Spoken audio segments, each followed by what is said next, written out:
Aujourd'hui, nouvel épisode du podcast. Je sais que vous l'attendiez avec impatience. C'est un format que vous avez l'air de vraiment kiffer. Dans cet épisode, j'ai le plaisir de recevoir Alexis Leprel. C'est un bon ami à moi. Ça fait pas mal de temps qu'on se connaît. Et vous allez voir que cet épisode est hyper intéressant parce que Alexis, il est quand même assez jeune. Il s'est lancé en freelance pendant ses études alors qu'il avait à peine 18 ans. Donc ça fait maintenant plusieurs années qu'il gagne sa vie en tant que développeur freelance. Et vous allez voir, il va nous donner plein de conseils pour aussi bien se lancer quand on est jeune, mais aussi comment se démarquer de la concurrence et comment faire grossir ses revenus petit à petit et acquérir sa liberté financière et géographique. Donc je vous souhaite un bon visionnage, merci encore à Alexis, vous allez voir, la discussion est hyper passionnante. Alexis, comment ça va ?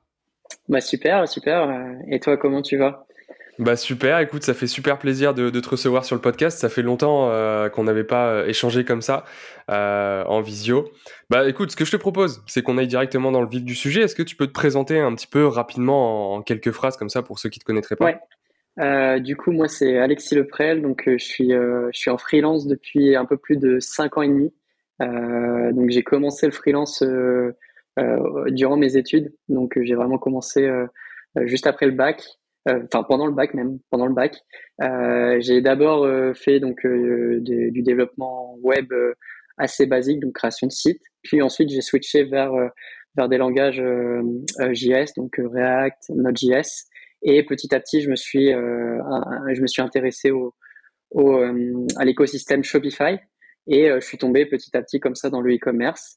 Et depuis un peu plus de 3 ans, je fais uniquement des projets tournés autour de Shopify, donc que ça soit de la création de boutiques, migration d'une autre plateforme vers Shopify, création d'apps Shopify, par exemple, créer des connecteurs pour synchroniser les stocks entre le logisticien et la boutique, ou tout type d'application. Et j'ai aussi travaillé récemment pour une marketplace de seconde main, donc tourné autour de Shopify. Et je fais aussi un peu de no-code, c'est-à-dire de l'automatisation pour faciliter la vie des employés d'une boutique. Donc voilà un peu mon parcours et comment je me présenterai. C'est déjà pas mal, c'est pas mal. Et ce qui est ouf, c'est que t'es pas hyper vieux, 5 ans, 5 ans, comme tu l'as dit, t'as commencé à te lancer dans le monde du freelancing pendant le bac. Donc ça, c'est assez ouf.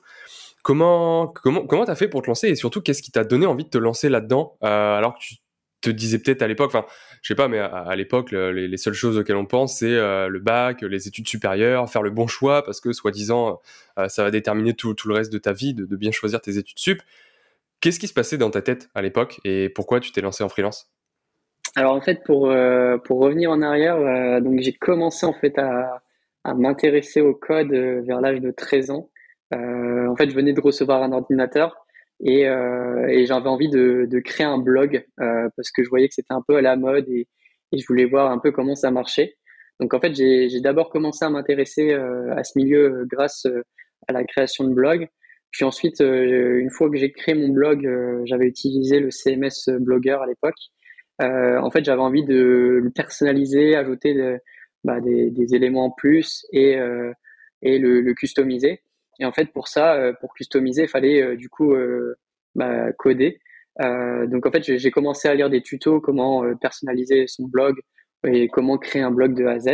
Et donc petit à petit, je suis rentré dans ce milieu-là et j'ai commencé à m'intéresser du coup au HTML, CSS et petit à petit au JavaScript et PHP. Puis par la suite, du coup, j'ai créé mon blog sans CMS. Et j'avais donc une partie de login où je pouvais créer mes articles. Finalement, le blog, il n'a pas duré longtemps, mais j'ai appris pas mal de choses sur la création et sur le développement. Et du coup, au fil des années, j'ai continué en fait à m'intéresser au développement et j'ai eu des opportunités qui m'ont permis du coup de créer des sites pour d'autres personnes. Je m'intéressais aussi de plus en plus à l'entrepreneuriat, dont grâce à Antoine BM, qui parlait pas mal de ça et qui continue toujours de parler de ça. Et donc petit à petit, j'avais envie de créer mon activité, de me lancer et de gagner de l'argent avec ça. Et puis aussi en parallèle, gagner aussi en compétences, parce que créer des projets pour d'autres personnes, ça permet aussi d'avoir des besoins différents et du coup d'apprendre de nouvelles choses. Donc ouais, à l'âge de 18 ans, j'ai créé ma micro-entreprise parce que bah, j'avais l'opportunité, j'avais des projets pour ça. Et petit à petit, du coup, j'en suis arrivé là aujourd'hui, quoi. Ok, stylé, c'est pas mal. Et est-ce que à l'époque, donc là où tu as commencé ton premier blog, donc si je me trompe pas, vers tes 13-14 ans, tu nous as dit, est-ce qu'à l'époque, tu avais déjà conscience que c'était possible de vivre d'une activité sur Internet sans forcément trop savoir bah voilà, que le métier de blogueur, ça existait, que le mode de vie de freelance existait? Est-ce que déjà, tu avais conscience de tout ça? Est-ce que c'était un objectif de dire, je vais créer du contenu, je vais apprendre à coder pour bah, gagner de l'argent par la suite? Est-ce que tu en avais déjà conscience au moment où tu t'es intéressé à ça? Bah, en fait, quand j'ai commencé à créer un blog, ouais, j'avais conscience qu'on pouvait gagner de l'argent avec ça. Après, j'avais pas du tout les compétences pour écrire des articles de qualité. Enfin, j'étais encore très jeune, mais j'avais quand même l'ambition de recevoir un peu des produits gratuitement pour les tester. Enfin, c'était un peu la mode des blogs où on pouvait tester des YouTube. C'était avant YouTube. C'était du coup, il y avait des articles qui sortaient sur le test d'un produit, et après, ça s'est transformé sur des chaînes YouTube avec des vidéos tests. Mais ouais, j'ai découvert un peu ce milieu grâce à ça. Et le développement, bah, au début, non, j'avais pas forcément envie de gagner de l'argent avec ça. Et puis c'est venu petit à petit. Et après, je suis rentré dans les études, donc j'avais quand même besoin un peu d'argent pour vivre. Et du coup, je me suis intéressé à ce domaine-là. Et petit à petit, j'ai pris en compétences. Mais à la base, quand j'ai créé mon entreprise, c'était surtout pour gagner en compétences plutôt que gagner 600 euros par jour ou 700 euros par jour. J'avais pas du tout cette ambition-là. Et à l'époque, on voyait pas non plus énormément de personnes parler de ça. Et voilà quoi. Ok, top. Et du coup, quand tu as lancé ta boîte, enfin, tu nous dis, il y a eu des opportunités qui me sont un petit peu tombées dessus, entre guillemets. Comment ça s'est passé? Comment tu t'es dit, il faut que je crée ma boîte? Est-ce que tu t'es dit, il faut d'abord que je crée ma boîte pour ensuite trouver des clients parce que tu as voulu faire le truc carré, on va dire? Ou est-ce qu'au contraire, il y a des gens qui sont venus vers toi en disant, bah voilà, tu as telle ou telle compétence, on en aurait besoin, est-ce que je peux pas te filer un billet en retour? Et de fil en aiguille, tu t'es dit, bon, je commence à me mettre des billets dans les poches, entre guillemets, il faudrait peut-être que je fasse les trucs un peu plus carrés. Dans quel sens ça s'est fait? Alors en fait, au début, quand j'ai voulu créer mon activité, j'avais pas énormément de contacts. Donc c'est plutôt l'inverse en fait. C'est plutôt moi qui ai voulu créer mon activité avant d'avoir des missions. Mais j'ai pas créé mon activité en fait sans avoir de mission. J'ai préféré attendre le moment où j'avais des missions parce que parce qu'au début j'avais pas forcément conscience des coûts que ça pouvait avoir de créer une société, et je savais pas qu'avec une micro, même si on faisait zéro, on allait rien payer. Donc j'ai quand même préféré attendre le moment pour m'intéresser un peu à ce milieu-là et savoir comment créer une entreprise, quelles sont les conditions, qu'est-ce que je dois faire ensuite. Donc c'est venu en fait. Au début j'ai contacté en fait tous les commerces de ma ville. J'ai envoyé des messages sur Facebook, j'ai envoyé des mails, j'ai essayé d'appeler des gens aussi. Euh, et pour leur créer un site, en fait, à la base, c'était juste pour créer des sites vitrines, rien de complexe, pas créer un outil en ligne, mais vraiment créer, avoir un site en ligne. Parce que, enfin, il y a 5-6 ans, tout le monde parlait de ça, qu'il fallait avoir un site en ligne. Il y avait encore pas mal d'entreprises qui étaient pas encore présentes sur Internet. Donc ouais, il y a plus de, ouais, il y a 6-7 ans, ouais. Et du coup, j'ai contacté pas mal de gens et ça a fini par payer. Il y a une entreprise qui m'a répondu, qui m'a proposé de se rencontrer. Et donc à partir de ce moment-là, j'ai créé ma micro-entreprise.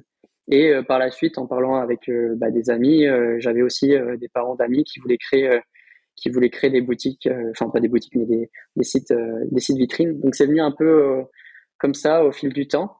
Et par la suite, en fait, j'ai créé un compte Instagram sur lequel, en fait, j'avais l'objectif du coup de me faire un peu connaître pour du coup trouver des clients. Et du coup, avec ce compte Instagram-là, ça m'a permis aussi de rencontrer pas mal de monde et d'avoir mes premiers clients. Et, euh, et après, ça s'est construit au fur et à mesure, quoi. Ouais, carrément. Mais ce qui est intéressant, c'est que tu dis que ça t'est tombé un petit peu dessus, mais en fait, si on analyse la situation, tu es quand même allé le chercher parce que tu nous dis, voilà, je suis allé contacter des gens dans mon village, même si tu n'habitais pas forcément dans une grosse ville. Et puis c'était pas forcément des contacts comme Total ou comme n'importe quelle autre grosse boîte, on va dire, qui a de l'argent à dépenser. Donc ça, c'est intéressant parce que tu es quand même allé le chercher et surtout, tu es parti de tes compétences. C'est-à-dire que tu t'es dit, je sais faire ça, ça, ça, en l'occurrence des sites vitrines. Tu nous as dit c'est pas forcément compliqué, alors il faut quand même aller chercher les compétences pour savoir faire ça, mais en fait, pourquoi je veux souligner ça, c'est parce que souvent, il y a beaucoup de gens qui me disent j'ai envie de me lancer en freelance, mais j'ai peur de pas forcément être à la hauteur de ce que va me demander le client. Et toi, est-ce que tu avais réfléchi à tout ça? Est-ce que tu t'es dit, bah voilà, je vais me former dans un domaine particulier, le développement web en particulier, de sites vitrines, et ensuite je vais aller proposer ces compétences-là? Ou est-ce que c'était pas forcément réfléchi et au bout d'un moment, tu t'es dit, bah tiens, à force de jouer un petit peu sur Internet, j'ai acquis telle compétence, bah maintenant, pourquoi j'essaierais pas de la vendre, quoi? Ouais, c'est ça en fait. J'avais pas forcément toutes les compétences quand je me suis lancé. En fait, quand je me suis lancé à plein temps, après, ça m'a ouvert énormément de portes parce que du coup, selon les besoins des clients, bah, il y avait des choses que je savais pas faire. Donc, j'ai Ouais. cherché avant. En fait, avant de faire un devis, je cherchais comment je pouvais réaliser telle ou telle chose. Et petit à petit, en fait, j'ai découvert pas mal de technologies, de façons de faire, pas mal de choses. Et en fait, c'est grâce un peu à ça que bah, j'ai pu progresser. Mais au début, quand j'ai commencé, j'avais pas énormément de compétences. Et en fait, chaque mission que je prenais, c'était aussi à côté pas mal de temps pour apprendre des nouvelles compétences. Et quand je facturais peut-être 2 jours, au final, j'y passais peut-être une semaine parce que derrière, bah, c'était du temps que je prenais aussi pour apprendre de nouvelles choses et puis Ouais. comprendre comment j'allais faire telle ou telle chose. Donc non, j'ai commencé un peu en mode débutant et petit à petit, en fait, j'ai pris en compétence en continuant d'apprendre de nouvelles choses et selon les besoins des clients, quoi. Après, je suis pas Ouais, non plus parti totalement. dans des choses. Enfin, je partais vraiment dans des choses assez basiques, quoi. Je n'allais pas partir dans la création d'une solution pour une entreprise où il y a 50 employés et qui vont l'utiliser au quotidien, quoi. Je partais vraiment Ouais. dans des choses que je sentais que j'étais capable de faire et, euh, et voilà, du coup. Ouais, et c'est marrant parce que c'est aussi une peur qui revient souvent chez les apprentis freelance, si on peut les appeler comme ça. Des gens qui ont des compétences, qui se disent, bah tiens, j'aimerais bien les monétiser, mais j'ai peur justement de facturer 2 jours et d'y passer 5 jours. Toi, comment tu vois les choses avec le recul? Est-ce que pour toi, c'était quasiment obligatoire de passer par là, c'est-à-dire de facturer X et de passer X fois 2, X fois 3 sur ce projet-là? Est-ce que pour toi, c'était une étape obligatoire ou est-ce que tu aurais pu mieux évaluer et avec le recul, tu te dis, je l'aurais peut-être fait autrement? Est-ce que tu aurais pu le faire Ben, autrement? Surtout, c'est ça la ouais. question. Ouais, en fait, à l'époque, j'avais des demandes, mais c'était surtout des particuliers. C'était pas Ouais. forcément des entreprises qui me contactaient. C'était des personnes en fait qui avaient des idées. Je veux créer un blog pour parler de voyage. Enfin, c'était des idées de ce type-là, et c'était pas forcément des gens qui avaient beaucoup d'argent à investir là-dedans. Hmm. Euh, du coup, je prenais un peu les projets qui venaient. J'ai travaillé avec la mère de mon meilleur pote. Je lui ai pas facturé plusieurs milliers d'euros, quoi. J'ai facturé très peu, mais ça m'a permis en fait d'apprendre de nouvelles choses et c'était quand même intéressant de travailler là-dessus. Et tu vois, aujourd'hui, enfin, je suis quand même fier d'avoir fait cette mission-là parce que grâce à ça, ça m'a fait découvrir pas mal de choses. Fallait mettre un paiement en ligne, enfin, fallait mettre pas mal de choses en place. Donc c'était quand même intéressant. Mais j'ai pas gagné énormément d'argent. Enfin, si je regarde le temps que j'y ai passé par rapport à ce que ça m'a rapporté, enfin, à l'époque, c'était ridicule, quoi. Si aujourd'hui je facturais la même chose, bah, ça serait beaucoup plus. Mais enfin, j'avais pas cette démarche de vouloir être rentable. Je faisais surtout ces missions-là bah, pour apprendre de nouvelles choses et puis aussi pour construire un peu mon portfolio. Hmm. Parce que quand j'ai commencé, j'avais pas forcément un portfolio énorme. J'avais mon site internet et j'avais le blog que j'avais fait à l'époque, mais j'avais rien de Ouais, bah plus, ouais. quoi. Donc petit à petit, en fait, au fur des missions, bah, j'ai pu construire comme ça mon portfolio, ajouter chaque projet, et ça m'a permis comme ça d'avoir un portfolio avec 4-5 projets dedans. Et par la suite, du coup, ça m'a permis d'ouvrir d'autres portes et de toucher plus de clients, et puis aussi de montrer le travail que j'avais pu faire avant. Hmm. Ouais, c'est intéressant ce que tu dis parce que tu mets l'accent sur le fait qu'au début, t'étais pas forcément là pour aller chercher un TJM de 400, 500 euros par jour. Et est-ce que tu penses que c'est pas justement un état d'esprit de se dire je suis pas forcément là pour l'argent à court terme, mais plus pour trouver des clients, avoir des reviews, des feedbacks, avoir des projets à mettre dans mon portfolio. Est-ce que justement tu penses que c'est pas un peu un état d'esprit par lequel on est obligé de passer si on veut je veux dire, bien se lancer en freelance parce que bah, on voit souvent des profils qui se disent, enfin, qui disent, j'arrive pas à trouver de clients, je sais pas comment faire pour trouver des nouveaux projets. Et d'un autre côté, des gens comme toi, et t'es loin d'être le seul, qui disent, bah voilà, j'avais juste des compétences, j'en ai parlé, je suis allé chercher des gens à droite à gauche, plutôt des particuliers, et je suis tombé, enfin, j'ai eu des projets comme ça. Donc, est-ce que tu penses que c'est un état d'esprit et une façon de se lancer qui est quasiment obligatoire, ou est-ce qu'au contraire, tu aurais peut-être pu attendre un petit peu, peut-être avoir une expérience pro dans une boîte pour consolider, on va dire, tes compétences techniques et tes soft skills aussi, pourquoi pas, et qu'après, bah, tu aurais pu directement te lancer en cherchant des missions à un TJM, on va dire, classique, c'est-à-dire 3, 4, 500 euros par jour. Mm. Ouais. Euh, Bah en fait, en fait, enfin, selon le profil de la personne. Enfin, moi, tu vois, j'ai commencé, je venais de sortir du bac. Hmm. J'avais pas, enfin, à l'école, on n'avait pas appris à créer des sites. Enfin, on n'apprenait pas énormément de choses en lien avec ce domaine-là. Ouais. Du coup, mes compétences étaient quand même assez limitées. Et déjà, moi, quand je gagnais 1 500 euros avec une mission, enfin, tu vois, j'étais quand même très fier de gagner cet Tu argent-là. m'étonnes. Et puis, enfin, quand t'es jeune et que tu gagnes de l'argent sans dépendre de personne, juste avec tes compétences et ton travail, enfin, t'es quand même plutôt fier de gagner déjà autant d'argent. Mais c'est sûr qu'une personne qui a déjà fait 3-4 ans dans une entreprise, gagner 1 000 euros sur un projet qui lui a pris 15 jours, c'est sûr que c'est pas rentable. Mais ça Hmm. dépend vraiment du niveau de la personne.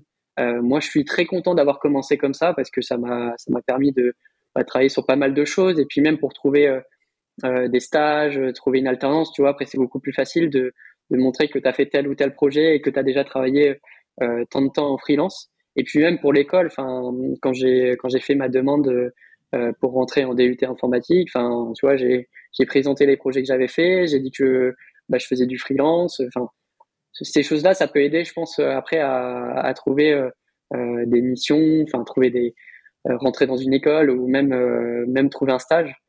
Ça peut aider par la suite et ça permet aussi de prendre en compétence.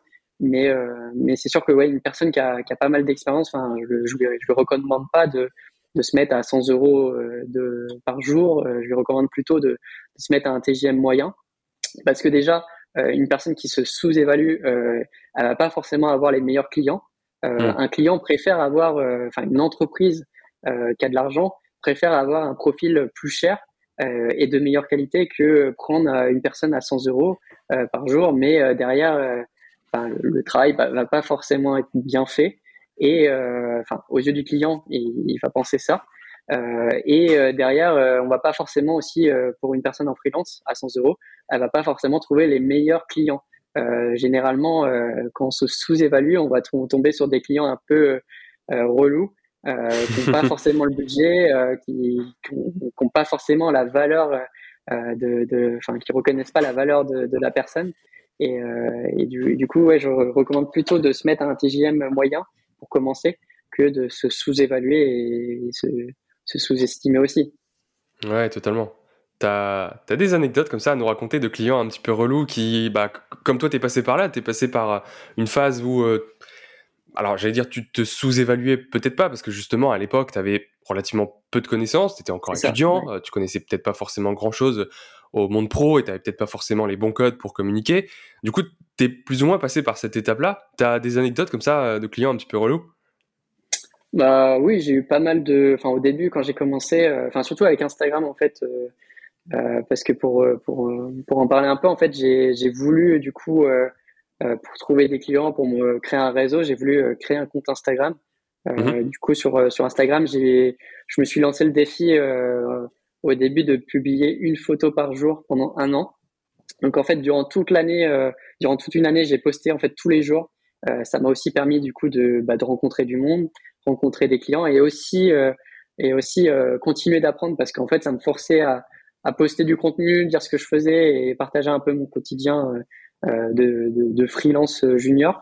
Donc c'était quand même intéressant et ça m'a pas mal fait progresser. Enfin, en une année, j'ai appris pas mal de choses, j'ai découvert pas mal de nouvelles choses. Et puis aussi, les gens m'ont recommandé des technos, des outils. Donc ça m'a permis de bien progresser. Et donc grâce à ça aussi, j'ai pu du coup avoir des demandes de projets. Mais c'était pas forcément des demandes de projets de très bonne qualité. C'était pas forcément des gens qui avaient énormément d'argent à investir dans leurs projets. Enfin, j'ai eu tout type de demandes. Il y a des gens qui voulaient créer un Facebook, d'autres hacker. Enfin, j'ai eu vraiment plein de demandes parce que quand on est développeur, on peut recevoir plein de choses. Et après, sinon, au niveau anecdote, j'ai pas eu forcément des clients de mauvaise qualité. Enfin, j'ai pas eu forcément de clients, on va dire. Enfin, j'ai jamais eu de problème avec un client. Ouais. J'ai jamais eu. Enfin, pour l'instant, en tout cas, j'ai pas eu d'impayé ou quoi que ce soit. J'ai aucun client qui s'est retourné contre moi ou qui a été insatisfait de mon travail. Euh, mais il y a des clients, enfin qu'aujourd'hui, en fait, avec du recul, j'aurais pas forcément pris l'émission parce que c'est des clients qui n'avaient pas forcément le budget. Mais aujourd'hui, c'est différent. Enfin, j'ai d'autres compétences, j'ai un TGM beaucoup plus élevé aussi. Mais ouais, enfin, il y a un peu des red flags comme ça à voir. Si un client n'a pas forcément le budget, c'est que c'est pas forcément un projet à prendre et il faut aussi choisir ses projets et pas forcément tout accepter. Être sélectif sur les projets. Aujourd'hui, par exemple, en travaillant dans le milieu du e-commerce et de Shopify, enfin, je prends que des projets et des boutiques qui font plusieurs millions de CA. Ça, c'est un peu ma règle que je me fixe. Et après, je prends aussi des projets de plus de 10 jours. C'est-à-dire que je prends pas des projets en dessous, sauf pour des clients avec qui je bosse de façon régulière. Là, je suis disponible pour eux pour travailler une journée par mois. Enfin, s'ils n'ont pas besoin pendant un mois, ça me pose pas de problème. Mais j'essaye pour les nouveaux clients au moins de prendre que des projets à plus de 10 jours pour justement limiter tous les petits projets que je peux avoir et toutes les demandes de est-ce qu'on peut mettre tel ou tel truc sur mon site. Enfin, ces demandes-là, je les prends pas parce que c'est des projets trop petits. Euh, donc voilà. Et après, sinon au niveau de l'organisation aussi, j'essaye de limiter mes calls. C'est-à-dire que je vais pas être forcément disponible tous les jours pour les clients. Si un client me demande que c'est urgent, ça veut dire que il faut surtout pas foncer. Il faut mieux limiter en fait. Enfin, il faut mettre des limites en fait dans chaque projet. Ouais. C'est-à-dire que si un client me dit est-ce que demain tu peux faire tel ou tel truc, je vais pas forcément accepter parce que j'essaye de construire ma semaine d'une semaine à l'autre et du coup j'essaye de limiter aussi de créer des mauvaises habitudes avec les clients parce qu'un client qui tu lui dis que tu es disponible aujourd'hui, enfin demain, Mm. il va forcément penser par la suite que tu es forcément tout le temps disponible pour lui. Donc il faut essayer de limiter ces choses-là. Et pareil au niveau des calls, j'essaye le plus possible de communiquer par écrit en fait quand c'est des petites demandes parce que des fois un client va te dire est-ce qu'on peut s'appeler et c'est juste une petite demande et il aurait pu poser sa question en 2 minutes par message et c'était résolu. Parce que faire un call avec un client, ça peut prendre 10-15 minutes et ça, fois le nombre de clients, ça peut prendre beaucoup Bah de ouais. temps dans une journée. Donc j'essaie de fixer aussi des calls de 30 minutes avec chaque client quand on en a vraiment besoin. Mais si c'est des petites demandes, j'essaie toujours de passer par écrit pour essayer de limiter les interactions avec les clients. Ouais, carrément. Donc, euh, C'est donc hyper voilà. intéressant ce que tu dis là parce que on voit en fait que c'est des barrières que enfin, ouais, que t'as fixées entre toi et le client, mais je suppose au fur et à mesure, parce que C'est ça. ça, c'est ça, c'est au fur et à mesure, tu peux pas vraiment les mettre dès le début parce que Ah non, il y a non, non, tu peux pas une savoir. limite à trouver, justement, parce que si tu mets trop de Ouais. barrières dès le début, bah, tu te fermes des portes et toi, quand tu débutes, il faut que tu ouvres le maximum de portes parce que sinon, ça te fait pas progresser. Donc, comment tu as réussi à mettre ces barrières petit à petit? Parce qu'il y a peut-être des habitudes qui se sont créées au début de répondre immédiatement aux mails, Ouais, c'est dès qu'un ça. client te dit bah, on peut s'appeler, bah oui, tiens, cet après-midi je suis dispo. Comment tu as réussi à mettre des barrières là où il n'y en avait pas avant? Bah en fait, ça s'est fait ouais petit à petit. En fait, au début, j'avais l'impression que j'étais obligé de répondre à toutes les demandes, tous les mails, Hmm. tous les messages directement. Et même des fois, tu vois, je répondais le soir à 20h, 21h, même 22h.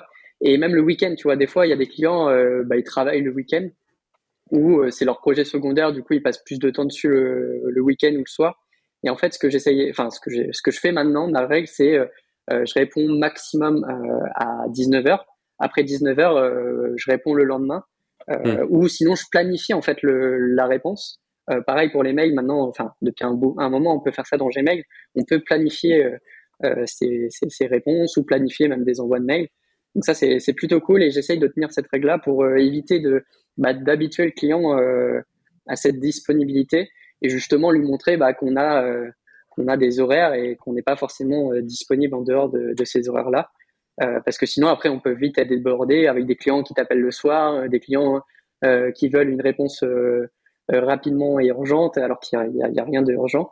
Donc, ouais, petit à petit, en fait, j'ai essayé de limiter un peu mes interactions. Après, je reste quand même disponible pour mes clients, hein. Je réponds toujours dans les 24 heures. Je réponds assez rapidement. Et puis, si je pars en vacances, j'informe tout le monde que je Hmm. serai indisponible durant telle ou telle période. Mais ouais, petit à petit, j'ai appliqué ces règles-là parce qu'en fait, tu te rends compte qu'à force de répondre à tout le monde, d'être tout le temps disponible, en fait, tu perds vite ton temps. Et au final, quand tu regardes le soir, qu'est-ce que tu as fait? Bah, tu as passé beaucoup de temps à répondre à tes clients, beaucoup d'interactions, et ce temps-là, en fait, il n'est pas facturé. Et c'est du temps, au final, qui a aucune valeur ajoutée, quoi. Hmm. Ouais, carrément. Ok. T'en as parlé un petit peu juste avant de la suite, on va dire, entre le moment où tu as passé le bac et tu t'es lancé en freelance. Tout à l'heure, j'allais te poser la question, est-ce que à partir du moment où tu as gagné tes 1000 premiers euros, tu as tout lâché, tu t'es lancé à fond dans ton entreprise? Bon, tu nous as parlé un petit peu de tes études. Dis-nous en plus un petit peu, qu'est-ce que tu as fait après le bac, quel type d'études tu as suivi et jusqu'où tu as continué, parce que maintenant, tu me disais en off que bah, les études pour toi, maintenant, c'est derrière. Donc vas-y, fais-nous un petit récap, on va dire, de la fin de tes études. Ouais. Donc ouais, pour commencer, donc moi j'ai fait un bac STI2D, option SIN. Je sais pas si ça existe toujours aujourd'hui, mais en tout cas j'ai fait ce bac-là. Ensuite, du coup, j'ai fait un DUT informatique à Caen, donc à l'université de Normandie. Et ensuite de ça, donc le DUT c'est en 2 ans. Et ensuite, du coup, j'ai fait une licence pro développement et intégration de web applications en alternance. Donc j'avais un rôle en alternance, j'avais un rôle de développeur full stack autour de JavaScript avec du Node.js et du React. Et du coup, à la suite de mes études, donc j'ai pas souhaité en fait aller plus loin euh, parce que en fait je commençais à avoir de plus en plus de demandes, de plus en plus de projets. Et déjà après le DUT, j'avais un peu l'envie d'arrêter. Et du coup, après cette licence pro là, j'avais pas forcément l'envie de continuer. Après, j'avais les capacités parce que j'ai fini le major de promo de cette licence pro et major de promo aussi avec mes notes d'alternance. Donc j'avais quand même enfin je pouvais continuer, mais je voyais pas forcément l'intérêt d'aller plus loin. Hmm. J'avais envie me lancer à plein temps. Euh, Au début, je savais pas trop si je voulais me lancer à plein temps ou si je voulais me lancer à temps partiel, parce qu'il y a mon alternance aussi qui m'a proposé, enfin l'entreprise dans laquelle j'ai fait mon alternance qui me proposait de rester à mi-temps en CDI pour du coup continuer à avoir une base, enfin avoir un salaire fixe chaque mois enfin de l'argent qui rentre de sûr quoi chaque mois. Ouais. Et finalement, en fait, j'ai pris la décision de me lancer à plein temps parce que j'arrivais quand même à me sortir un salaire équivalent à ce que je pouvais gagner en alternance. Et des mois, je gagnais plus que mon salaire d'alternance. Donc, j'étais quand même assez confiant sur ça. Et finalement je me suis lancé à plein temps en septembre 2000. Alors, on est en 2020, 2021. Ouais, ça fait déjà pratiquement un an et demi là que je suis à plein temps. Donc finalement, j'ai pas regretté. Et puis aujourd'hui, je suis plutôt content d'avoir pris cette voie-là parce que au niveau des projets, ça tourne super bien. Petit à petit, ça grossit de plus en plus. Et au niveau du chiffre d'affaires, pareil. L'année dernière, j'ai fait une année record. Et puis là, cette année, ça va être encore encore plus élevé que l'année d'avant. Donc petit à petit, ça grossit. Et pareil, le TJM augmente, les projets augmentent et puis mon expertise augmente aussi. Donc je suis plutôt content d'avoir pris cette voie-là parce que ça m'a permis du coup d'apprendre pas mal de choses et puis pas forcément être fermé uniquement dans un poste de développeur web. Je suis aussi un peu de consulting à côté sur Shopify et le e-commerce. J'accompagne des entreprises à faire par exemple une migration entre PrestaShop et Shopify. Donc c'est que ces entreprises-là ont besoin de savoir si c'est possible, savoir si Shopify est compatible avec leur ERP ou avec leur transporteur. Enfin, qu'est-ce qu'on peut mettre en place? Enfin, toutes ces questions-là, j'y réponds. Et donc c'est aussi intéressant de faire ça. Enfin, petit à petit, j'ai réussi à monter en compétences là-dessus, et donc maintenant, ça me permet du coup de pouvoir accompagner des entreprises là-dessus. Et aussi des agences qui sont pas forcément spécialisées dans Shopify, mais qui ont des clients qui souhaitent créer une boutique ou faire une migration. Et à côté de ça, j'ai pu aussi du coup construire une application Shopify. Donc en fait, il faut savoir que sur Shopify, en fait, il y a une marketplace qui permet du coup de connecter des applications aux boutiques. Et donc ces applications-là permettent du coup d'ajouter des fonctionnalités supplémentaires à la boutique. Donc c'est-à-dire de pouvoir connecter un transporteur pour pouvoir gérer les colis, connecter un outil qui permet de gérer un chat sur la boutique. Enfin, ça peut être tout type de. Enfin, il y a un peu plus de 8000 solutions sur Shopify, enfin 8000 applications sur Shopify. Donc il y a pas mal il y a un gros potentiel d'applications à installer sur chaque boutique. Et donc moi j'ai lancé une application de sondage post-achat. Donc c'est-à-dire que c'est une solution, enfin une application qui permet de mettre après le paiement un sondage qui s'affiche directement après, donc sur la page merci pour votre achat. Juste en dessous, en fait, il y a un sondage pour du coup poser une question à la personne qui vient d'acheter, pour par exemple savoir sa date de naissance, pour ensuite lui envoyer des cadeaux à son anniversaire, ou aussi pour savoir comment elle a découvert la marque, parce qu'aujourd'hui avec le RGPD, on est assez limité dans les données, enfin dans les datas sur chaque client, et on a de moins en moins d'informations sur chaque client. Donc grâce à ça, en fait, ça permet de savoir comment le client a découvert la marque. Ça peut être aussi pour savoir que c'est un influenceur, savoir que c'est parce que la marque a fait une interview à la radio ou un passage à la télé. Donc tout ça, ça permet d'avoir plus d'informations sur chaque client.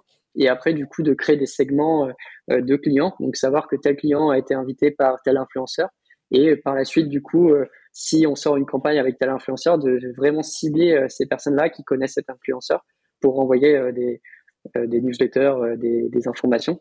Donc voilà, donc cette application-là, aujourd'hui, j'ai un peu plus de 25 boutiques qui l'utilisent et je prends du temps à côté de mon activité de freelance pour du coup de développer cette application-là. Et puis l'objectif, c'est de réussir à me sortir un salaire avec ça et puis réussir à gérer les deux activités en même temps. Ouais, carrément. Trop bien. Bah écoute, c'est hyper intéressant. On va y revenir sur cette solution que tu es en train de développer à côté de l'activité de freelance, enfin, de freelance, parce que c'est deux activités quand même qui n'ont rien à voir. L'une, tu bosses, enfin, tu gagnes de l'argent en échange de ton temps, et l'autre, tu travailles gratuitement jusqu'à ce qu'à un jour, éventuellement, enfin, j'allais dire si tu as de la chance, non, c'est pas de la chance, mais enfin, si plein de facteurs sont réunis, là, éventuellement, tu pourras gagner quelques centimes. Mais juste avant ça, une petite question. Est-ce que du coup, on peut te mettre dans la case des entrepreneurs à succès qui ont quitté l'école? Entrepreneur à succès, je sais pas si on peut dire que je suis à succès pour l'instant. Moi, je pense pas avoir atteint mes objectifs, hein. Pour l'instant, je suis loin d'avoir atteint mes objectifs, mais je peux dire que oui, j'arrive à générer de l'argent avec mon business et enfin même plus d'argent que j'ai besoin actuellement. Enfin, une grosse partie de l'argent que je gagne, je la réinvestis dans d'autres choses. Donc ouais, j'ai quand même un salaire assez confortable pour mon âge et je suis assez chanceux, on va dire, d'en être arrivé là. Après, enfin, mes objectifs clairement, c'est de réussir à développer d'autres activités à côté et puis de diversifier mes revenus et petit à petit grossir comme ça et faire grossir mon patrimoine et mes projets. Ouais, carrément. Donc Carrément. je pense qu'aujourd'hui en fait l'activité de freelance c'est on va dire une étape dans ma carrière mais je vois pas l'activité de freelance comme une finalité en fait. C'est pour ça que je pense qu'aujourd'hui j'ai pas encore réussi ce que je souhaitais faire. Et enfin il y a beaucoup plus de personnes, tu vois, au-dessus de moi qu'on fait, enfin qui génèrent beaucoup plus d'argent. Après, générer de l'argent, c'est pas forcément un objectif, mais ça permet. Enfin, il y a des personnes qui ont réussi à générer enfin pas mal d'argent avec plein de projets différents. Hmm. Et c'est clairement ça mon objectif aujourd'hui, de réussir déjà avec mon application à côté de générer de l'argent et puis ensuite potentiellement pouvoir la revendre, créer d'autres projets et puis grossir petit à petit comme ça selon mes envies. Actuellement, mes envies, c'est clairement de faire grossir cette application-là, mais peut-être que dans quelques années, ça sera différent et j'aurai peut-être des projets encore plus gros ou peut-être une équipe. Enfin, je sais pas exactement vers quoi je vais tendre, quoi. Ouais, carrément. Bah, de toute façon, je pense que c'est un peu la boucle infernale, on va dire, enfin la boucle infinie plutôt de l'entrepreneur. C'est-à-dire que tu as une idée, mais en fait, l'objectif, c'est pas forcément de réussir cette idée, de concrétiser cette idée, c'est juste bah, de faire avancer les choses, de créer de la valeur, et au final, t'atteins vraiment jamais ton but. Je pense que jamais dans ta vie, tu vas te dire, bah oui, cette application maintenant, elle est faite, elle est finie, elle marche, point, je passe à autre chose. Non, éventuellement, tu sors du projet, tu la revends et l'application continue à grossir, on espère. Et puis Ouais. toi, tu vas créer d'autres projets, mais effectivement, ouais, c'est la boucle de création de valeur de tout entrepreneur. Comment tu fais pour gérer aujourd'hui ces deux activités-là? Parce que tu as justement cette activité de freelance où, comme je disais tout à l'heure, tu échanges ton temps contre de l'argent. Tu as peut-être aussi cette envie de toujours gagner plus d'argent parce que même si aujourd'hui, bah, tu arrives à en vivre de cette activité, tu te dis peut-être, oui, certes, mais si je travaillais 2 fois plus, je gagnerais 2 fois plus et je pourrais peut-être prendre 2 fois plus de vacances. Enfin, tu vois, comment Mm. tu fais pour gérer ce truc où tu risques de rentrer dans la course au toujours plus et à côté réussir en fait à intégrer une nouvelle activité qui est justement la création d'une application pour laquelle tu n'es absolument pas payé. Enfin, tu travailles gratuitement dans un premier Si, si, temps, en tout cas. enfin, ouais, je gagne déjà, enfin, déjà pour commencer, ouais, je gagne déjà de l'argent avec cette Hmm. application-là. Aujourd'hui, j'ai des forfaits, donc j'ai changé mes prix là récemment, mais l'application, en fait, pour l'utiliser, il faut payer 8 dollars chaque mois. Donc enfin, toutes les boutiques là qui utilisent mon application actuellement, c'est des personnes qui payent un abonnement chaque mois. Donc il y a 7 jours offerts et ensuite ils commencent à être payés. Enfin, je commence à être payé avec ça. Donc je gagne déjà de l'argent. Après, c'est peu par rapport au temps que j'ai passé à la développer, mais Ouais, c'est j'espère ça. dans les prochains mois, du coup, faire grossir comme ça cette activité et puis avoir de plus en plus de boutiques. Et sinon, pour revenir à ta question, en fait, moi, je me fixe. Donc, en fait, il y a des freelances qui ont beaucoup de mal en fait à sortir de leur activité, à prendre des vacances. Moi, je vois les choses différemment. Déjà, je me fixe un chiffre d'affaires sur l'année. Donc, c'est-à-dire que je me fixe pas non plus un chiffre d'affaires énorme. Cette année, j'espère faire 74 000 euros, en Ok. sachant que j'ai un TJM qui tourne autour de 500 et 600 euros. Donc, pour faire ce TJM-là, j'ai pas besoin de travailler 300 jours sur l'année. J'avais calculé, je crois de mémoire, c'est à peu près 130, 140 jours. Enfin, je sais plus exactement Hmm. combien, mais ça me laisse quand même beaucoup de temps à côté. Et j'ai pas envie je pourrais très bien me fixer 150 000, 200 000 euros de CA, hein, je pourrais très bien. Mais à côté de ça, j'ai quand même envie d'avoir du temps de libre pour déjà partir en vacances, voyager, parce que je trouve ça important et puis ça me fait kiffer. Et du coup, avoir du temps aussi de libre pour développer du coup mon application et puis l'objectif aussi de développer une deuxième application durant l'année. Donc voilà. Donc là, au niveau des chiffres, je pense clairement atteindre ce chiffre d'affaires-là assez rapidement durant l'année. Donc ça va me libérer quand même pas mal de temps. Après, si je vois que j'ai beaucoup de temps et que j'ai trop de temps disponible, je vais potentiellement reprendre un projet et puis faire peut-être un peu plus de CA, peut-être monter à 100 000 euros. Mais j'essaie quand même de me limiter et pas courir vers cette course à essayer de faire le plus de CA et me dire ouais j'ai fait 200 000 euros cette année, mais à côté Hmm. de ça j'aurais pris zéro vacances, j'aurais bouffé tout mon temps à gagner cet argent, donc j'aurais pas profité. Et je pense plutôt le long terme et je me dis que bah, le temps que j'utilise aujourd'hui à développer mon application, bah, c'est de l'argent qui va me rapporter dans les prochains mois, prochaines années. Donc, je me dis que c'est plus rentable d'essayer de peut-être gagner moins, même si c'est déjà énorme par rapport à ce que je pourrais espérer en prenant un CDI. En prenant un CDI, je serais peut-être à 4 000 euros maximum durant l'année. Là, je peux quand même monter beaucoup plus. Enfin, je dis 3 000 4 000, je sais même pas exactement combien je gagnerais avec un CDI en faisant le job Hmm. que je fais aujourd'hui, mais je sais que c'est quand même inférieur à ce que je gagne actuellement en étant en freelance. Donc voilà pour répondre à ta question. Donc ouais, il y a peut-être d'autres personnes, tu vois, qui le voient différemment et qui essayent justement d'aller le plus loin possible et faire le plus gros CA. Mais j'ai plutôt cette vision enfin, tu vois, je pense que pour tenir sur le long terme, il faut quand même essayer de se limiter pour pas non plus se brûler les ailes Ouais, et carrément. pas finir en burn-out complètement mort et plus pouvoir travailler. Donc c'est pour ça que je trouve que c'est important quand même de bien gérer son temps et puis aussi de prendre du temps pour soi pour faire d'autres choses quoi à côté. Ouais, carrément. Et justement, comment tu fais pour gérer ce truc-là? Parce que tu as cet objectif qui est, bon, on va dire 75-100K, peu importe, par an, Ouais, sachant que tu travailles à la journée, c'est-à-dire que tu sais plus ou moins, sauf retard de paiement, etc., etc. Comme tu es dans le mode d'un freelance, tu sais que si demain tu travailles, tu es payé tant, 300, ouais, 400, 500, peu importe. Et ce qui fait que tu peux limite prévoir quasiment ton chiffre d'affaires et te c'est dire, ça. je vais travailler du 1er janvier au 31 juillet, par exemple, et j'aurais fait mon chiffre.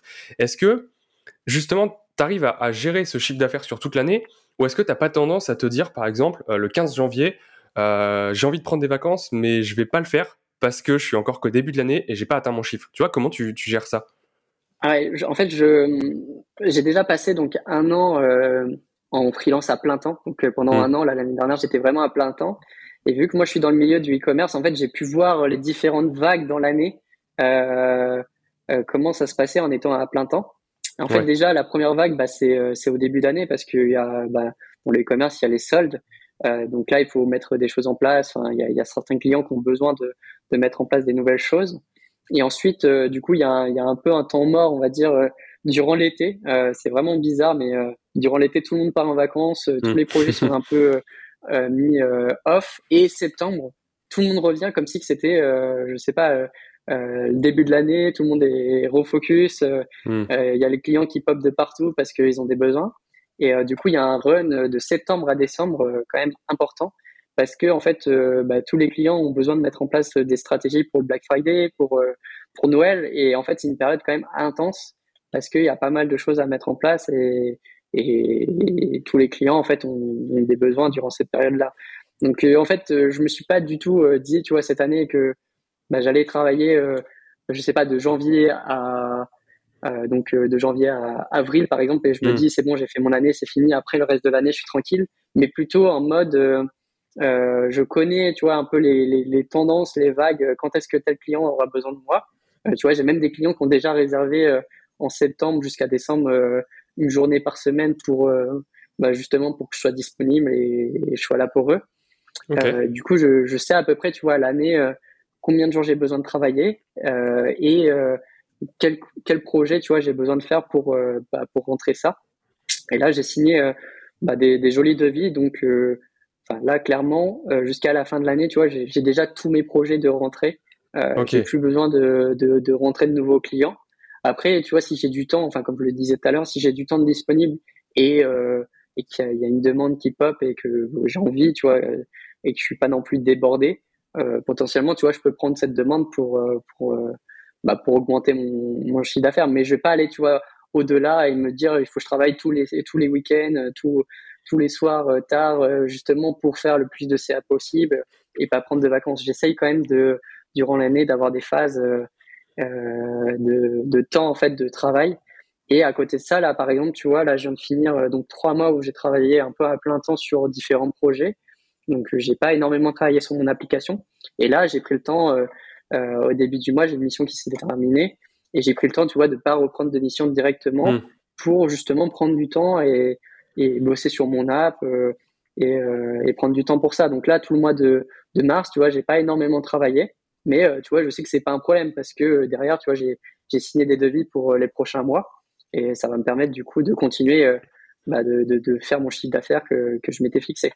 Et Ouais. là, par exemple, je pars aussi en vacances dans une semaine, donc tu vois, je suis pas, enfin, j'essaye quand même de prendre des vacances et même durant l'été, tu vois, je vais ralentir le rythme, je vais essayer de profiter de mes vacances et bosser sur des projets. Et puis je sais qu'en septembre, quand je vais revenir, là, ça va être la période où ça va être tous les jours, durant plusieurs semaines, je vais avoir pas mal de boulot, pas mal de choses à mettre en place parce que j'ai des clients qui ont déjà réservé des jours de travail sur ces mois-ci, quoi. Hmm. Ouais, c'est assez ouf parce que là, on est arrivé un petit peu, on va dire, au summum, entre guillemets, du freelance qui veut continuer à bosser tout seul. Parce qu'après, il y a effectivement le fait de déléguer, de créer une agence, etc. Mais Ouais, dans ton cadre, on est carrément arrivé au top du top parce que certes, comme je disais juste avant, il y a un petit peu moyen de prévoir ton CA dans le sens où tu sais que si tu travailles tel jour, tel jour, tel jour, bah t'auras tant de jours fois ton TJM de chiffre d'affaires. Mais là, t'as carrément signé des devis, c'est-à-dire que t'as carrément en fait limite signé ton CA au centime près. Donc ça, c'est vraiment top et bravo pour ça. Euh, du coup, comment tu fais donc là, tu nous parlais justement de ton application que tu essayes, non, que tu as déjà réussi à lancer, mais que tu essayes maintenant de faire grossir. c'est ça. Euh, Ouais. comment ça t'est venu en tête? Comment tu t'es dit, je vais développer ça et pas autre chose? Et quels conseils tu pourrais donner à quelqu'un qui voudrait, par exemple, lancer un SaaS? Je pense qu'on peut appeler ça comme ça, même si c'est une extension, je Ouais, pense c'est un qu'on peut le micro. Ouais, c'est qualifier un de micro SaaS. micro SaaS, Micro ouais. SaaS. Ouais. Ok, bah comment, voilà, quel conseil tu donnerais à quelqu'un qui est peut-être déjà dans ta situation il y a quelques mois, c'est-à-dire freelance, qui a déjà des revenus récurrents ou peu importe, qui a déjà une activité salariée ou freelance et qui voilà veut détacher un petit peu, décorréler ses revenus de son temps de travail et en lançant justement un SaaS, un logiciel, un projet, peu importe. Ouais. En fait, donc moi déjà pour commencer, en fait j'ai découvert un peu le milieu des applications au fur et à mesure que je me suis intégré à l'écosystème de Shopify et j'ai fait la connaissance de plusieurs personnes, dont Matt de Sousa que vous pouvez retrouver sur Twitter. Il a à peu près 15 000 abonnés, c'est un Français et puis son application, enfin il a deux applications. Il en a une qui fait 40 000 euros par mois, enfin 40 000 dollars. Je crois même qu'il est monté à 41 000 dollars là. Donc c'est quand même énorme. Donc ce mec-là, je parlais énormément avec. En fait, on a un groupe commun sur Messenger avec pas mal d'autres créateurs. Donc je suis un peu rentré dans l'écosystème comme ça et aujourd'hui, tu vois, j'ai la possibilité d'échanger avec pas mal de créateurs d'applications français, hein. En France, il y a quand même pas mal de monde Hmm. qui crée des apps Shopify. Donc je suis un peu dans cette bulle-là, on va dire. Donc ça m'a permis du coup de d'apprendre pas mal de choses, d'éviter des erreurs. Par exemple, lancer un MVP plutôt que de passer 6 mois sur une idée et puis attendre le moment pour la lancer. Enfin, tu vois, attendre 6 mois pour lancer l'idée et puis au final voir que il y a pas de client pour ça et que tu as passé 6 mois de ton temps à travailler là-dessus. Et en fait, en tant que développeur, ce qui est hyper important, c'est qu'il faut prendre en compte aussi le marketing. Il n'y a pas juste le développement. Tous les développeurs, ils essayent de foncer, tu vois, tête baissée à se Hmm. dire, vas-y, je vais créer la meilleure application, je vais utiliser telle technologie, je vais utiliser tel serveur, je vais mettre en place tel truc parce que si jamais j'ai ce problème-là, au moins c'est réglé. Alors qu'il faut pas se dire ça en fait. Faut pas se dire si jamais si le problème arrive, on le résout à ce moment-là, mais on n'essaye pas de le résoudre avant. Donc il y a beaucoup de développeurs qui essayent de résoudre tous ces problèmes-là avant d'avoir quelque chose qui marche. Et du coup passe 6 mois, un an à développer un projet et au final, quand il se lance, enfin, quand il lance le projet, il se rend compte que, non, il y a personne qui veut l'utiliser. Alors que l'idée, elle peut être incroyable, mais faut aussi avoir cette casquette-là de marketeur et soit monter un projet avec une autre personne, donc en confondant une idée, donc soit avoir un binôme, une personne qui est spécialisée dans le marketing et dans la communication, et du coup, ça peut être intéressant de travailler avec comme ça. Toi, tu es vraiment focus en tant que développeur sur le développement et puis la personne à côté, c'est celle qui s'occupe de toute la communication, le marketing, échanger avec les clients, comprendre les besoins. Et puis toi, tu t'occupes du développement et du support. Donc ça peut être intéressant, ou soit essayer de comprendre un peu les deux et puis éviter les erreurs de vouloir passer trop de temps sur les technologies, mais plutôt essayer de construire des MVP et voir s'il y a du monde pour chaque idée, quoi. Et moi, c'est un peu Ouais, comme ça carrément. que j'ai construit en fait au début. En fait, j'ai la chance d'avoir plusieurs clients. Aujourd'hui, j'accompagne à peu près une dizaine de clients pas forcément chaque semaine, chaque mois. Genre, j'ai des clients qui ont pas forcément de besoin tout le temps, mais des fois, ils ont besoin de développer une solution, développer un module, développer quelque chose. Et donc là, à ce moment-là, je peux travailler avec eux. Et du coup, j'ai réussi à vendre mon app à mes clients. En fait, au début, j'ai 5-6 clients qui étaient intéressés. Donc j'ai pu comme ça installer l'application sur leur boutique et puis aussi voir comment ça marchait, voir parce que du coup c'est les clients qui interagissent avec l'application. Hmm. Donc ça permet enfin les clients de mes clients. Donc ça permet de voir un peu qu'est-ce qui marche pas et puis comme ça aussi avoir les retours de mes clients pour du coup faire progresser l'application et puis enfin petit à petit tu vas avoir pas mal d'idées. Et aujourd'hui, tu vois, l'application, elle est disponible à n'importe qui, hein. Si jamais vous avez une boutique Shopify, vous pouvez installer mon application et n'importe qui peut installer. Et en fait, je peux voir, enfin, j'ai des outils comme Mixpanel, un outil qui permet d'avoir récolter des événements sur les interactions des personnes sur l'application. Et du coup, ça me permet de voir ce qui marche pas, aussi de voir s'il y a des problèmes. Euh, et comme ça, je peux résoudre petit à petit. Donc là, en fait, je suis en train de travailler sur une nouvelle version. Et cette nouvelle version, en fait, elle va répondre à des besoins de clients. J'ai des clients qui ont besoin de mettre plusieurs questions à la suite. Aujourd'hui, on peut en mettre qu'une seule. Et donc là, quand je vais sortir cette version, je sais qu'elle va répondre à des besoins. Et petit à petit, continuer comme ça, itérer jusqu'à avoir un produit qui marche bien et qui deviendra peut-être un jour la première application de sondage sur Shopify, quoi. Ouais, carrément. Donc voilà. Donc je me suis un Carrément, peu bah, étalé sur le sujet, mais Non, non, mais c'est hyper intéressant, justement, et bah, je te le souhaite, hein, déjà, de devenir une référence là-dedans. Euh, Est-ce que tu as une stratégie pour acquérir de nouveaux utilisateurs? Parce que là, en fait, ce qui est hyper intéressant, c'est que tu nous dis que ton application, bah, tu l'as avant tout vendue à tes propres clients, parce que eux allaient en avoir besoin. c'est ça, Donc ça, d'une part, effectivement. c'est hyper intéressant parce que tu sais déjà que tu résous un problème, parce que tu es en contact avec des clients et enfin, forcément, tu t'arrives à déceler des problèmes auxquels tu peux apporter des Exactement. solutions. Et est-ce que du coup, tu as une stratégie? Parce qu'en tant que freelance, tu peux pas avoir infiniment de clients, puisque par définition, tu échanges ton temps, et du temps, on n'en a Ouais. pas de manière infinie. Est-ce que tu as une stratégie comme ça pour acquérir d'autres clients qui sont pas forcément les tiens, qui te connaissent pas forcément, mais des clients cette fois-ci pour l'application? Ouais. Alors en fait, déjà, le milieu des applications Shopify, c'est un milieu assez, on va dire assez fermé, pas fermé, mais c'est différent des SaaS en fait. Là, on est en Hmm. compétition avec d'autres applications qui font des choses similaires et on peut aussi collaborer avec d'autres applications pour du coup les faire matcher ensemble et avoir des fonctionnalités qui s'interagissent. Ouais. Du coup, une des façons en fait de grossir déjà sur Shopify, c'est la marketplace de Shopify. Donc en fait, il y a une marketplace où tu peux chercher des applications en tant que boutique. Donc c'est un peu comme un App Store ou un Play Store. En fait, tu peux chercher dans la barre de recherche, donc sondage ou n'importe quoi. Et en fait, ça va te sortir un résultat d'application et enfin, ça va te sortir un résultat avec plein d'applications selon s'il y a déjà des applications avec ce que tu cherches.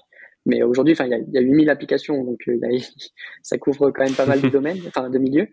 Et du coup, là-dessus, en fait, pour grossir, déjà, c'est d'avoir pas mal d'installations. Donc déjà, pour avoir pas mal d'installations, ce qui est intéressant, c'est moi, en tant que freelance, je peux promouvoir mon application à mes clients. Donc ça fait grossir le nombre d'applications qu'utilisent le nombre de clients qui utilisent l'application. Et à côté de ça, avoir des reviews, en fait, on peut avoir des avis. Et les avis, ça te permet du coup d'avoir un Hmm. meilleur score et un nombre enfin, plus le nombre de reviews est élevé, plus ça te permet du coup d'être dans le top application. Et aussi avoir des clients qui désinstallent pas l'application parce qu'une personne qui installe, qui désinstalle, au niveau de Shopify, c'est pas ouf. Shopify voit que Hmm. la personne n'a pas été, enfin que l'application n'a pas fonctionné ou n'a pas comment dire On n'a pas les plus, ouais. fonctionnalités de l'application n'ont pas je cherche mon mot bref ça n'ont pas plu à la personne ouais euh, Et du coup, ça peut te faire perdre des positions d'avoir une application comme ça Ouais. qui résout pas les problèmes demandés par la personne. Et un autre moyen, enfin, il y a plein d'autres moyens. Ça peut être passer par un blog, donc créer un blog et puis parler de ton application et faire du référencement sur Internet pour du coup référencer ton application. Si des gens cherchent Shopify, application, sondage et Mhm. tomber dans les premières positions. Une autre façon, c'est aussi de travailler avec des influenceurs parce qu'aujourd'hui, il y a de plus en plus d'influenceurs qui parlent de Shopify. Déjà avec le dropshipping, ça a ouvert Ouais. pas mal de portes à l'influence autour de ça. Donc ça peut être un influenceur qui parle de dropshipping, qui parle de ton app pour dire, bah voilà, il y a cette application-là qui permet d'avoir un sondage en post-achat et ça vous permet du coup d'avoir des informations supplémentaires et du coup d'avoir des informations grâce à ça, grâce à la vidéo. Mais aussi ça peut être de collaborer, comme je l'ai dit, collaborer avec d'autres applications. Et il y a des applications en fait qui ont une page sur leur app partenaire et ça peut être intéressant Ok. d'être sur de faire des partenariats et du coup afficher l'application sur ton app et l'autre application elle t'affiche aussi dans les partenaires de son app et comme ça grossir grâce à l'autre application. Et sinon une autre façon de grossir c'est aussi les agences et les freelances. Donc moi je pourrais très bien collaborer avec des agences et des freelances et du coup leur offrir une rémunération sur l'abonnement. Par exemple leur offrir je sais pas 50% du revenu. Hmm. La personne pourrait gagner 4 euros chaque mois grâce à mon application, fois le nombre de clients qu'elle aura convertis. Donc ça peut être intéressant de faire ça aussi. Et sinon, moi tout seul, je pourrais très bien construire une communauté et parler de mon application, de construire en public. Donc c'est-à-dire que sur Twitter, je pourrais dire voilà, j'ai testé cette nouvelle façon de faire. Vous pouvez maintenant faire ça avec mon application. Enfin, il y a pas mal de personnes qui font ça, même pour les SaaS, qui construisent Ouais. en public et du coup qui partagent un peu leurs process, qu'est-ce qu'ils ont fait, qu'est-ce qu'ils vont mettre en place et du coup comme ça trouver des clients grâce à leurs réseaux sociaux. Donc il y a Ouais, carrément. différentes façons. Après, le milieu des apps Shopify, c'est un milieu un peu, tu vois, c'est différent des SaaS. C'est un milieu assez fermé. Bah, Et ouais, il y a c'est vrai que c'est une différentes niche. façons aussi, mais c'est une niche, voilà, c'est une niche. Et pour créer un SaaS, c'est différent. Enfin, Hmm. tu vas pas forcément mettre en place les mêmes process que pour construire une app Shopify, quoi. Ouais, carrément. Bah, je vais quand même m'inspirer pas mal de tous ces conseils pour des projets perso. Ok, super. Bah écoute, c'est hyper intéressant tout ça. Je vois que ça fait déjà 1 heure qu'on échange. J'ai une toute dernière Déjà. question. C'est quoi le prochain voyage? Le prochain voyage, je pars à New York dans une semaine. Donc ça, c'est le prochain voyage. Donc ça va être plutôt cool. C'est la première fois que je vais à New York et franchement, ouais, j'ai hâte d'y aller. Je sais pas si toi C'est tu y un as rêve. déjà été, mais Non, moi non, New York jamais. jamais. J'ai fait qu'une seule fois aux États-Unis, bah pendant mon stage, hein. Ouais, Et ouais, c'était bah comme tu me disais un petit peu en off là, c'est un peu un rêve, pas un rêve de gamin, mais tu me disais que ouais là c'était un petit peu un accomplissement pour toi parce que bah tu pouvais ouais, enfin avoir cette liberté géographique financière. C'est un petit peu comme un symbole en fait de c'est ça. réussite. Et en Enfin, plus, pour te dire, moi, en fait, il y a quelques années, tu vois, je m'étais fixé l'objectif de partir à New York. ok. Tu vois, dans ma to-do list de l'année, je m'étais dit, ouais, je vais partir à New York cette année. Si j'arrive, tu vois, à faire tant de CA, ça va me permettre du coup de partir à New York. Et finalement, tu vois, ça s'est pas fait parce que je suis parti dans d'autres destinations où enfin, après il y a eu le Covid et donc c'était plus compliqué. Mais c'était quand même un accomplissement, tu vois, de partir à New York. Enfin, c'est une ville qui m'a toujours fait rêver, comme beaucoup, je pense, aujourd'hui. Et enfin, tu vois, j'ai hâte de découvrir et peut-être d'y retourner dans quelques années, revisiter cette ville-là, quoi. Ouais, carrément. Bah écoute, j'ai hâte pour toi et puis j'ai hâte de voir toutes les photos que tu vas éventuellement soit poster sur Instagram, soit partager en privé. Mais en tout cas, ouais, j'ai hâte. Top. Bah écoute, Ouais. merci beaucoup Alexis pour Merci à toi. tous ces conseils. C'était hyper intéressant. Je pense que ça va aider pas mal de monde, aussi bien pour l'aspect freelance, mais aussi pour l'aspect un petit peu plus entrepreneuriat que moi je mets pas vraiment dans la même case que le freelancing parce que pour moi c'est quand même Oui. c'est deux choses qui se rapprochent mais qui ont quand même leur lot de différence.